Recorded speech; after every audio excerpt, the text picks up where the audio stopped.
My name is Monica Cornetti, and I am the founder and CEO of an organization called Sententia. And at Sententia, we do gamification design strategies. We work specifically in the arena of talent management. So anything in corporate learning, talent development, organizational development, we design gamification strategy for both low tech through to what we're here today to talk about how to apply it in e-learning. I was just looking for a group of people who were also interested in what I was interested in. I didn't even know the association existed, and probably just doing a Google search once. And so this was years ago. I can't even tell you how long I've known. Of course, that's when it was ASTD. And just have been involved when I can with my local chapter. I'm based in Austin, and now I get to serve on the board there. But up until that time, because I travel a lot for my work, I would attend when I could, because you meet really interesting, intelligent, creative people who are curious like you are about learning and how to make learning fun, interesting, addicting, so people want to come back for more. And so it's just a great resource. One recent session we had at the ATD Austin chapter was how to talk to a SME, a subject matter expert. And the two people who gave that presentation, of course, have a lot of experience. That they work at a larger company. And they just gave us a complete list of questions to go through. And I'm thinking, this is gold. This could take me hours to try and come up with this list, and I would still miss things. And when I look at what they just handed to us and talked about through the process, it's like it's golden to be able to have access to that kind of experience where you just lop off that top part of a learning curve, lop off about top third or 2/3, because you got somebody who's already been there, done that, and willing to share it with you. I enjoy e-learning projects that we add the gamification to it, that we look at how we can get our learners engaged. A lot of e-learning programs, they get relegated to that what we call checkbox training, where it just has to get done, and so we're trying to scale it. And those are the type of trainings that people, we've all been there, right? You just, oh, dread, oh, wow. And we can really actually make it a lot more fun. And some people want to give pushback to fun because, well, that's not what we're paying them to do it, they should do it. Well, you know, how's that working for you?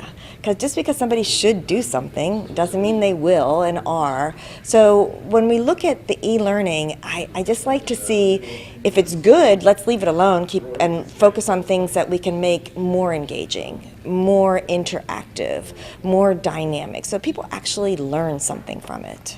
When you look at it, it's really about motivational design. So you've got players who are your learners, and they are all motivated by different things. So when you're trying to design for them, you have to figure what's going to trigger them to actually take action. And what would trigger you is probably different than what would trigger me. And so when we're looking at our design, we have to be savvy in that to realize that there are hundreds of mechanics. Doesn't mean we should use them all. Just because you can doesn't mean you should. And how can we get the right mechanics in there to trigger action? So what we're doing is we're taking game elements, game mechanics, the dynamic of games, things that make games addicting, and moving that into a non-game context to solve problems, change behaviors, increase learning, stickability.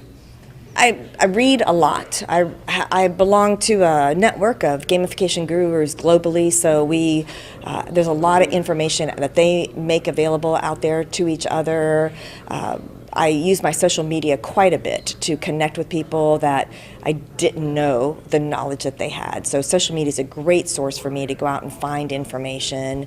The ATD chapter, of course, we have special interest groups that if you're particularly looking for one topic, you can plug into those. So I'm always out there I'm very high curious motivated. So it's always a little bit too much information for me rather than not enough. I always need to say, okay, enough learning for today, let's get back to work. Future of e-learning, I think that corporations would like to think that it's the answer to scalable learning programs. I think that learners are excited about it, but we have a job in instructional design and delivery of it to really make it something that the learners want to engage with. So it's definitely here to stay. I don't think it's going to be the end all. I think that people still like contact with somebody they perceive as an expert. I think they still like to have interaction where they can actually, people's favorite topic is themselves. So they want to be able to apply it to them. You know, okay, this is good, but you know, I got something to say here. And so they want to be able to interact with peers and have access to an expert and talk about their particular situations. So I don't think instructor-led training is ever going to go away, as much as corporate would like it to, because of cost scalability. But when you look at the cost of design, instructor-led training is significantly lower than a full-blown e-learning program. So you're paying for it somewhere. Pay it front end, back end. You're going to pay for it somewhere.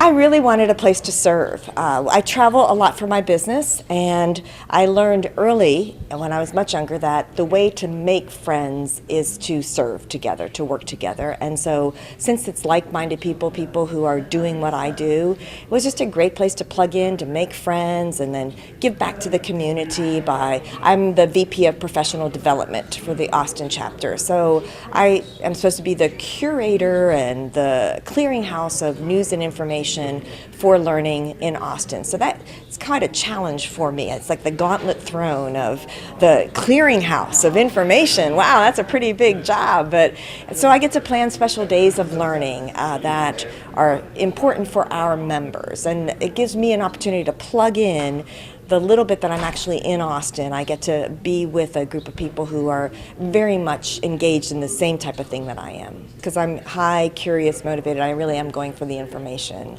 I really do cherish that. And for me, it's one nugget, one thought. Because one thought can change a life forever. And if I can walk out of there with that one thing, of course I like when I get a lot more, but I really do enjoy the speakers and how much they give of themselves to help other people. So I like the networking, but I guess I'd go for the speakers. If you're in the Houston area, you really should plug into ATD Houston. You got some of the best people in the world here. I've gotten to meet a lot in my travels. We work with ATD chapters with gamification, and Houston has it going on. So if you need some resources, need a place to plug in, ATD Houston is it.